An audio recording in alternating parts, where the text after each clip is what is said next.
สบายดีทักทายสบายดีพ่อแม่พี่น้องปองปายที่เข้ามาติดตามชมคลิปนี้ของเราอีกแล้วนะพี่น้องนะวันนี้เราก็มาอยู่ที่แคมป์ของแขวงสวรรค์เขตพี่น้องริมฝั่งโขงนี่นะอยู่ที่องค์พญานาคนะทุกคนก่อนเราเคยมาแต่ละเถื่อแล้วพี่น้องนะวันนี้ก็มาอีกครั้งนะมีโอกาสเก็บภาพบรรยากาศมาฝากพี่น้องอีกในช่องยูทูบของเรานี่นะพี่น้องบรรยากาศตอนนี้ก็ถือว่าโอ้โหอากาศค่อนข้างร้อนนะทุกคนตอนบ่ายๆตอนนี้มาถึงอยู่ประมาณบ่ายหนึ่งนะพี่น้อง13 นาฬิกาแล้วไปจะพี่น้องจะพาทุกคนมาเบิ่งบรรยากาศได้เลยกันหน่อยนี่คือริมฝั่งโขงแขวงสวรรค์เขตนะพี่น้องนะมาเบิ่งกันพี่น้องน้ำกับที่วันลงหลายได้น้ำคลองเลยสิพาทุกคนมาเบิ่งกันครับก็แดดด้วยนะเดี๋ยวสิเบิ่งบรรยากาศนิดนึงก่อนนี่ทุกคนบรรยากาศน้ำคลองคือน้ำโขงอยู่ที่แขวงสวรรค์เขตประเทศลาวนี่เองทุกคนอยู่ที่องค์พญานาคนี่นะทุกคนตอนนี้หลายคนก็มาเก็บภาพบรรยากาศให้ทุกคนได้เบิ่งหลายครั้งแล้วพี่น้องนะได้มาหม่องนี้ก็ได้นี่ก็เป็นอีกมื้อหนึ่งที่ว่าเราได้มีโอกาสดีได้มาเก็บภาพบรรยากาศให้ทุกคนได้เบิ่งกันในช่องของเรานี่นะพี่น้องนี่เป็นประวัติการสร้าง มันถึกการก่อสร้างนะนี่แหละขั้นตอนแต่เริ่มต้นจนสำเร็จไปด้านนั้นก็จะเป็นพญานาคทุกคนขอทุกคนชมบรรยากาศแบบเรียวๆเลยจ้าวันนี้พี่น้องจ๋านี่นะพญานาคเขา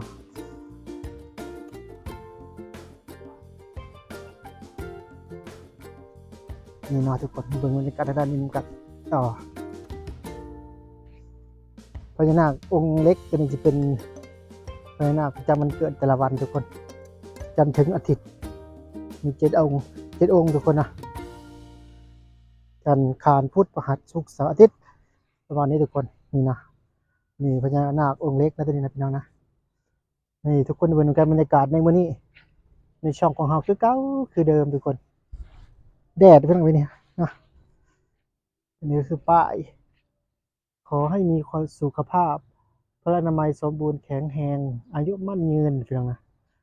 ประมาณนี้ทุกคนแดดๆแบบนี้พี่น้องเอ้ยคือเก่าคือเดิมของเราแหละมาเลาะจิตภาพบรรยากาศให้ทุกคนบนกันในช่องของเราคือเก่าคือเดิมรอท่องพญานาคก่อนนี่ทุกคนให้เฮงมันมาเรื่อยๆเด้อปีใหม่เด้อยาเอ้ยนี่นะทุกคนบรรยากาศน้ำโขงตอนนี้กระเป๋าแดดได้ไปแล้วเลยเราทุกคนเบิ่งกันน้ำโขงเขานี่ป้าตะโอ้พี่น้อง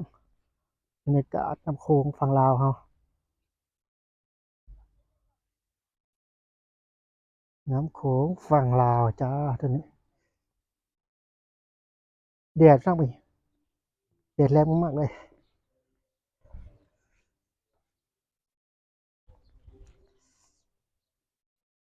บรรยากาศแบบขาวๆพี่น้องตอนแดดโอ้ว้าว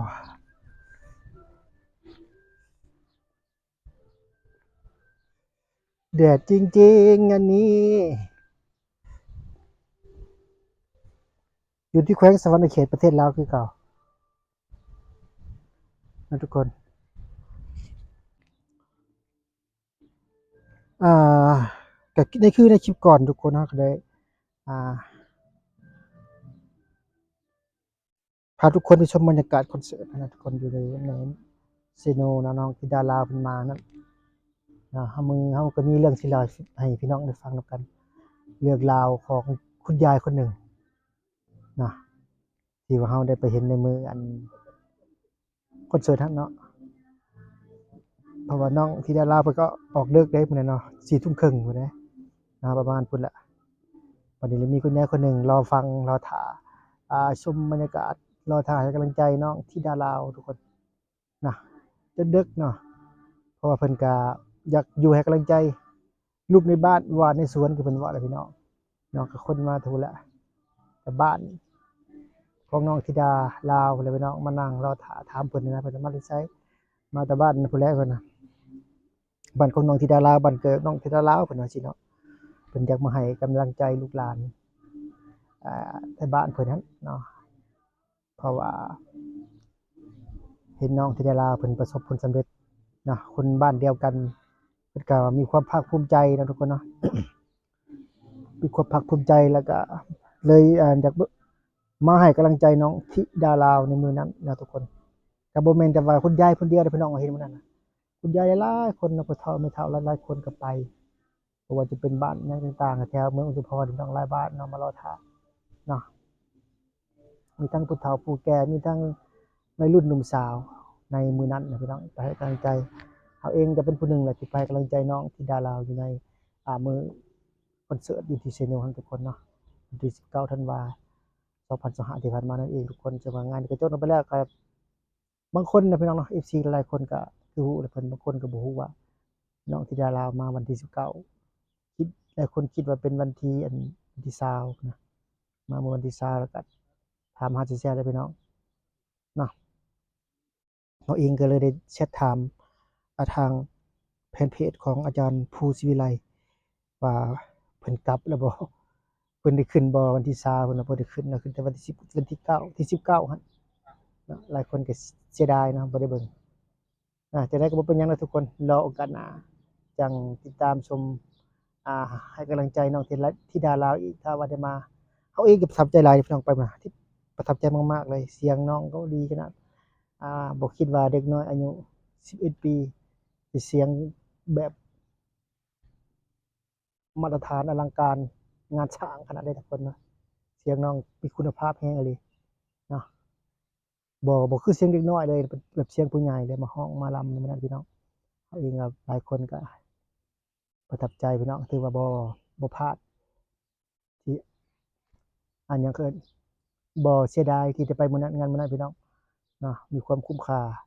อย่างยิ่งเลยเพิ่นว่าเนาะพี่น้องเนาะได้ไปร่วมในงานของน้องธิดาลาวในค่ำคืนนั้นค่ำมื้อคืนนั้น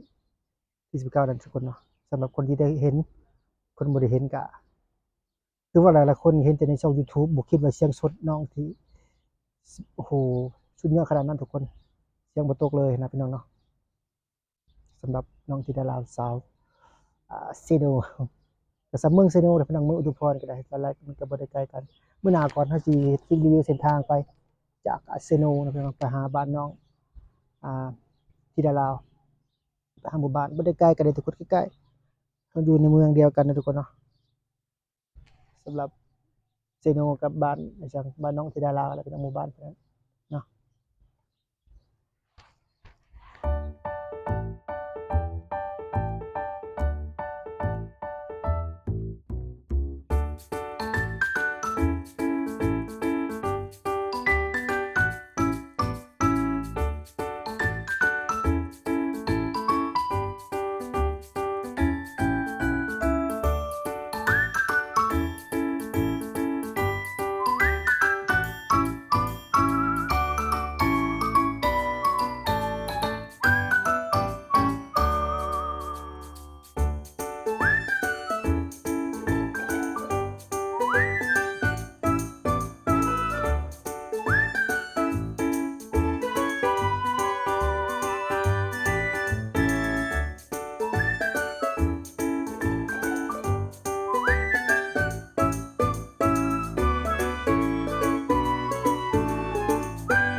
ตอนนี้เราอยู่ที่ห้าง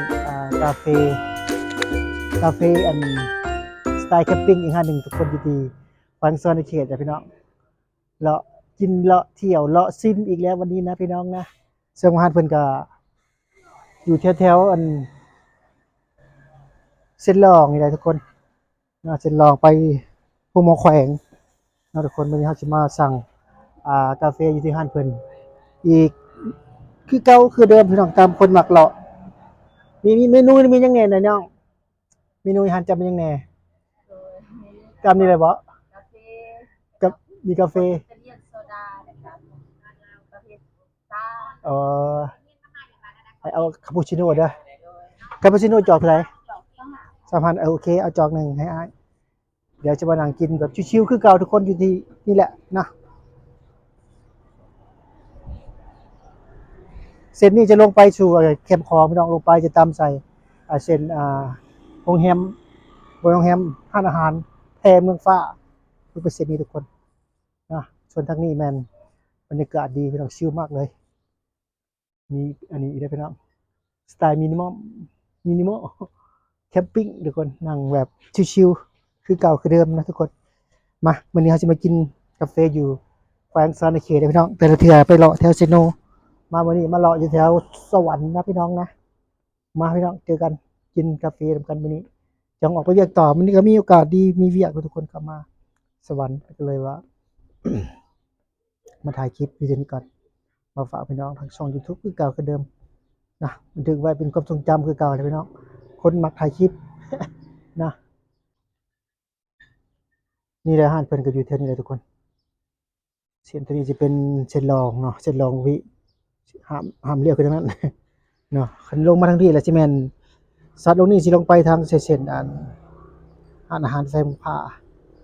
เนาะแฟมผ้าหลายคนเป็นแขวงสวรรค์หลายคนที่อยู่แขวงสวรรค์เขตก็น่าจะรู้ดีพี่น้องมองนี่คือมองใดสถานที่ใดนะพี่น้องนะชมด้วยกันจ้ะพี่น้องก็ยังสั่งอยู่พี่น้องคาปูชิโน่เย็นราคาก็แบบทั่วไปเลยทุกคนประมาณจอก2-5,000คือเราเคยกินนี่แหละนะทุกคนเนาะประมาณนั้นทุกคนเมื่อนี้ก็มานั่งกินกาแฟเลยทุกคนอยู่ที่สวรรค์จ้ะพี่น้องเนาะพาทุกคนชมบรรยากาศแขวงซอนเขตพี่น้องแถวๆห้านกาแฟเขาว่าอะไรพี่น้องบรรยากาศก็ดีได้นะสไตล์มินิมอลมีอ่าต่างหนังสไตล์แคมปิ้งทุกคนเนาะห้านกาแฟแคมทางตอนนี้ซึ่งมันกำลังเป็นกระแสอยู่ทางฝั่งลาวเลยพี่น้องห้านสไตล์นี้เนาะไปจุดใดก็จะเห็นจุดนั้นพี่น้องห้านแบบนี้เนาะสไตล์นี้กาแฟนี่ก็ถือว่าแซ่บนะคือเก่าคาปูชิโน่เย็นเหมือนเดิมจ้าสำหรับคนที่มักรสชาตินี้คือเราก็กินตลอดกินประจำเลยพี่น้องสำหรับกาแฟรสชาตินี้ใครสนใจอยากมาลองแวะมาชิมเบิ่งกันมาได้ทุกคนเนาะให้ทุกคนหาเพิ่นจะมานี่แหละลงมาทางเส้นหลองทุกคนนะมาจะลงไปเส้นทางหมอแขวงประมาณเส้นนี้แหละเนาะตีบ่ผิดแม่นเนาะเส้นหลองแวะมาอีกทีรอพุ่นคือกันเนาะลงไปอีกหอมหนึงแคมของพี่น้องเพิ่นพูดแคมของหันแพเมืองฟ้าคันไผอยากมาบ่ถึกเท่านั้นก็มาทางแพเมืองฟ้าเลยพี่น้องฮอดแพเมืองฟ้าลองมาทางพุ่นเนาะเลี้ยวขวาเขาเลี้ยวซ้ายเข้ามาซื้อแพเมืองฟ้าเลยพี่น้องขึ้นมาจะแม่นมองนี้หันเพิ่นเนาะ สำหรับหารงานเองทุกคนสำหรับคลิปนี้ก็สิเอาสนิทก่อนนะทุกคนเนาะพี่น้องที่เข้ามาติดตามชมคลิปนี้ของเฮาก็อย่าลืมพี่น้องอย่าลืมช่วยกด Subscribe กดไลค์กดแชร์กดกระดิ่งแจ้งเตือนเพื่อเป็นกำลังใจให้แน่คลิปเฮาจะเป็นสไตล์เลาะสไตล์ท่องเที่ยวแบบนี้แหละพี่น้องเอาดีว่าวิถีชีวิตเนาะทั่วไปคลิปทั่วไปไว้ไงซะพี่น้องเนาะสำหรับคลิปของเฮาสำหรับคลิปนี้มอร์นิ่งสิจบก่อนพี่น้องขอบคุณทุกกำลังใจที่เข้ามาติดตามชมคลิปตั้งแต่ต้นจนจบพบกันใหม่คลิปหน้าบ๊ายบาย